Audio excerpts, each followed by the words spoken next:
Muli na naman ngang nagkaroon ng interpretasyon at opinyon ang mga fans sa nasabing kantang Wakas ng SB19. Mula sa isang fan, sinabi niyang, "So eto na nga mga Caps."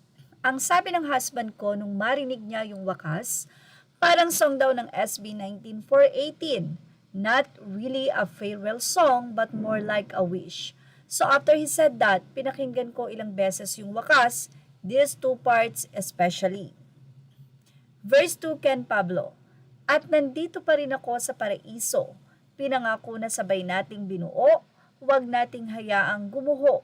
Bawat minuto at segundo, ibibigay ko ang lahat o hayaan mo na munang akong pumasan ng iyong bigat ng bigat.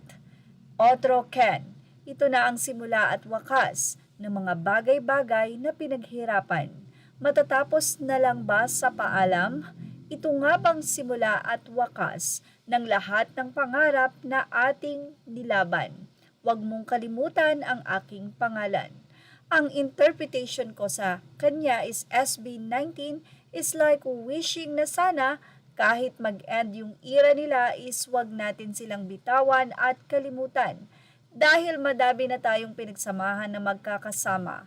Parang sinasabi nila na sa pagwawakas ng isang era or book ng kwento nila, sana wag tayong bumitaw at we keep supporting them sa kahit anumang mangyari at gawin nila. Which I believe we will do no matter what, di ba? Kayo, mga Caps, ganun din ba ang naisip nyo? Sa komento ay pumili tayo ng dalawang fans na nag-comment. Sa ilang isa, I felt that way too, pero sa interview nila sa Billboard Japan, it seems like Pablo wrote it for the members. Boy bands are destined to break up someday and everything has an end. But this song conveys the message that if you care for each other, you can stay together forever. Nabanggit na din niya yun dati sa interview kay Tito Boy. He said, bago tayo naging sino man tayo ngayon, magkakaibigan tayo.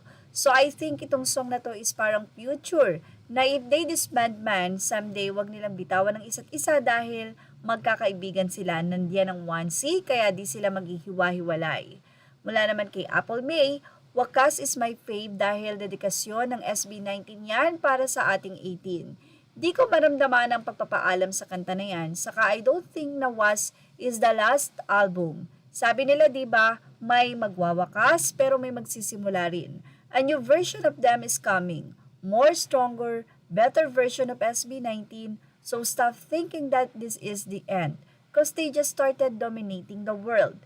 Believe in their crafts and ability dahil yan ang minahal natin sa kanila, come what may. Samantala sa ibang update naman, namamayagpag pa rin ng SB19. Wala pang isang buwan ay eto na nga po ang kanilang Wakas album ay ginawa ng 5 taon. Wakas at Simula, a 5-year in the making album, has officially smashed 5 million streams on Spotify. Excluding streams from Visa, pagtatag EP, and so EP before, yan po.